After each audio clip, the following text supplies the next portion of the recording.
All right, today's lesson, lesson 16, symmetry in the coordinate plane. So it says give two examples of, or give an example of two opposite numbers and describe where the numbers lie on the number line. How are the opposite numbers similar? How are they different? So I'm going to go with my favorite number, 13. So I have on a number line, as a visual here, with that being 0. 13 is going to be somewhere here, and the opposite of 13 would be negative 13. How are they similar? Well, they both have the same numbers, so similar versus different. Same value, like absolute value or magnitude.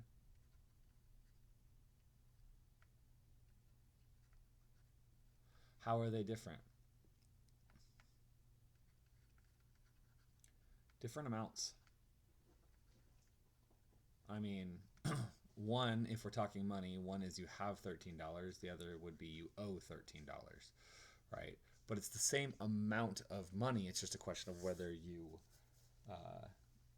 have it or owe it. So it's different amounts to you, but it's the same magnitude or value within that. And it's the same distance away from 0, right? So same distance from 0, right? Our 0 here.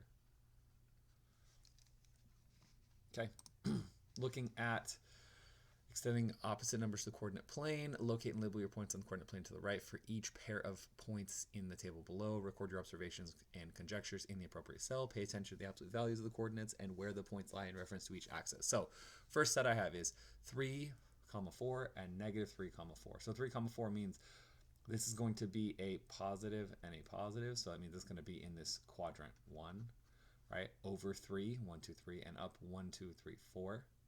That's my first dot right there. And negative 3, 4 means that's going to be a negative, and then that's going to be a positive. That means this is going to be in quadrant 2. Negative 3, 4 means to the left 3 and up 1, 2, 3, 4. So similarities of coordinates. Same height. They're both 4 tall, right? Differences of coordinates.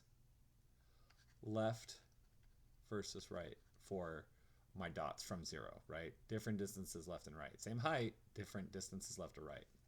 Okay, 3, 4, so it's the same one, so I got a positive, positive, so that's quadrant 1.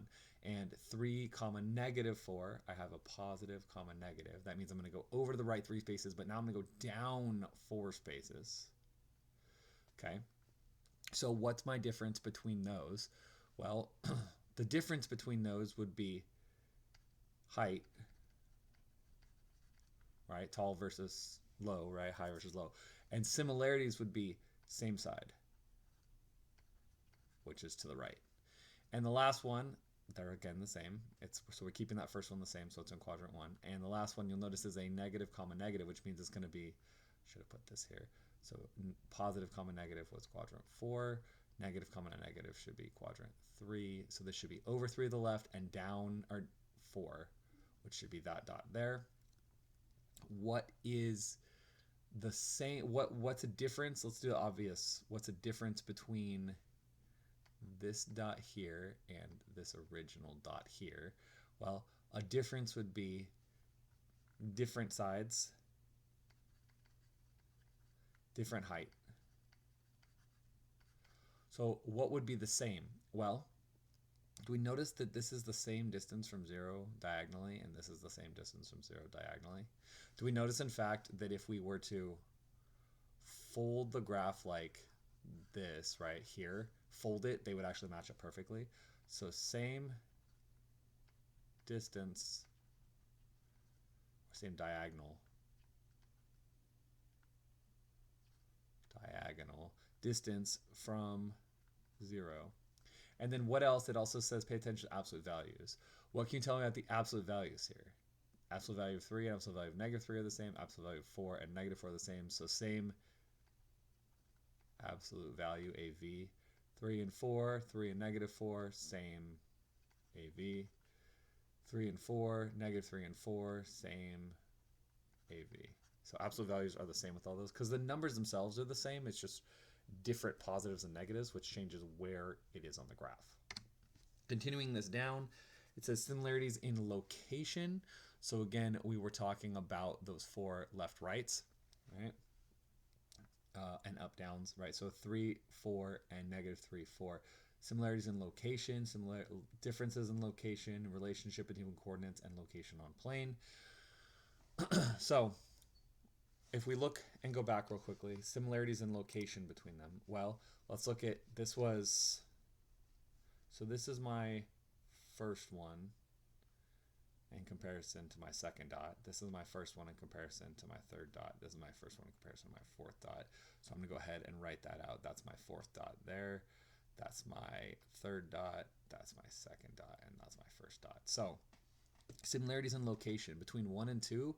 The locations are similar. And we kind of wrote some of this here, right, with like the same height part. So we've already done that part. Differences of coordinates and differences of locations. We kind of did that already with the left right. So I guess the difference would be looking at coordinates. So I'm going to do this backwards. So looking at the coordinates of here, the only difference is positives, negatives, right? So difference would be positive versus negative, positive versus negative, and positive versus negative. And that's the difference in location as to what quadrant we're talking about. And then similarities in location. So that kind of talked about the height and the side and the diagonal in that case, right? And then the relationship between them is that they're all on one of 4 quadrants. All right, in this next part here, it says in each column, write the coordinates of the points that are related to the given point by the criteria listed in the first column of the table. Point S, 5, 3 has been reflected over the X and Y axes for you as a guide, and its images are shown in the coordinate plane. Use a coordinate grid to help you locate each point and its corresponding coordinates. So, looking at the first one, it says the given points are reflected across the x-axis. So that means I am reflecting it across this line here. So that means if it's 3 up, that means reflected would go 3 down. So that's point M.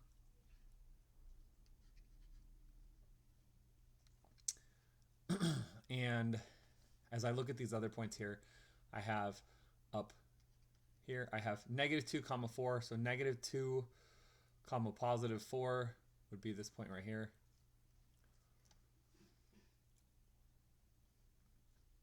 I have 3, -2. 3, -2 would be this point right here. Oops, that went away. There we go. So I've got, I'm going to call this B. I'm going to call this C, and I'm going to call this D since we don't have those letters. So there's B, there's C, and then D is going to be -1, -5, which is going to be this one down here. Okay, so from S, 5, 3, if I reflect it across the x-axis, I get M. From B, which is -2, 4, when I reflect it across the x-axis, I get -2, -4. I'm going to call that one E.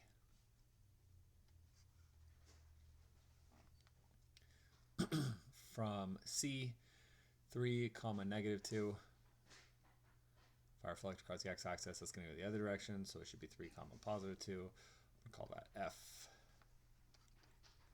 And D is in dog, -1, -5. If I reflect it, I should get -1, +5. And I'm going to call that G. The given point is reflected across the y-axis, so now we're flipping it across the y-axis. So S here across the y-axis, if I flip it, now I'm flipping it across this line, which means it'll stay the same height, but it will be, instead of 5 to the right, it'll be 5 to the left, which is that L, right?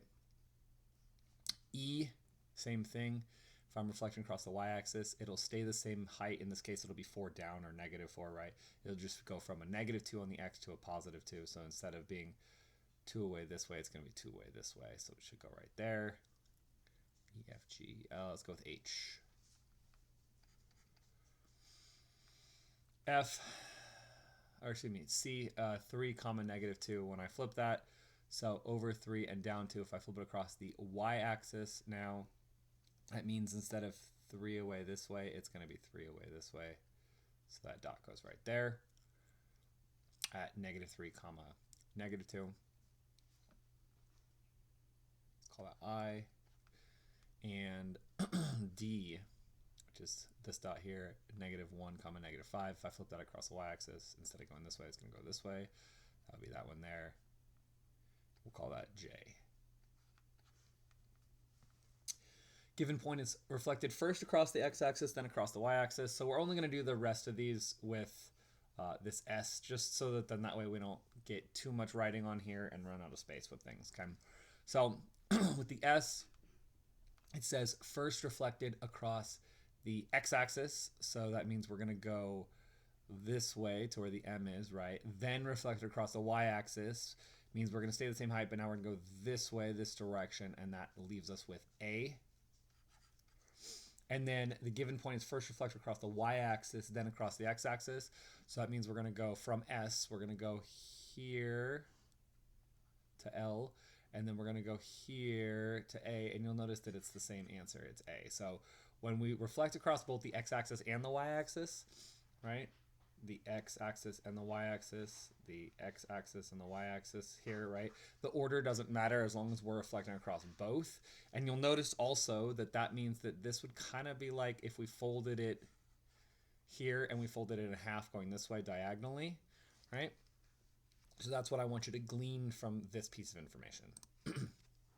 And our last part here says when the coordinates of 2 points are x comma y and negative x comma y, what line of symmetry do the points share? Explain. So let's do an example. If we've got x comma y, so let's say like 2 comma 1, and then negative x comma y means the numbers stay the same. The only difference is that first one is going to be a negative and the second one's going to stay a positive. So 2 comma 1 goes over 2 and up 1. And we're going to call this A and this one B. So there's my A, that dot right there.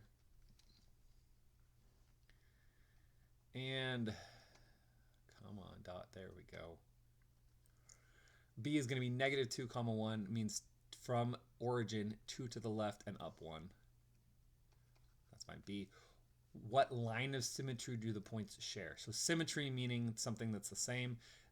This is 2 spaces away this way, and this is 2 spaces away this way. So what do they share? They share this is the y-axis, this is the x-axis. They share a y-axis line of symmetry. And the coordinate points of 2 points are x comma y. So let's go ahead and use 2 comma 1 again. And this is still A. And now this is a different one, so this is C. And x comma negative y, so 2 comma negative 1. What line of symmetry do they share? Well, we already have A, so C would be over 2, and then instead of up 1, it would be down 1. Come on, dot, there we go. So there's C. All right, so this is 1, and this is 1 distance away. So now they share it on this line here, this x-axis. So it's an x-axis line of symmetry, right? Splitting the differences between those two. And we are off to problem set.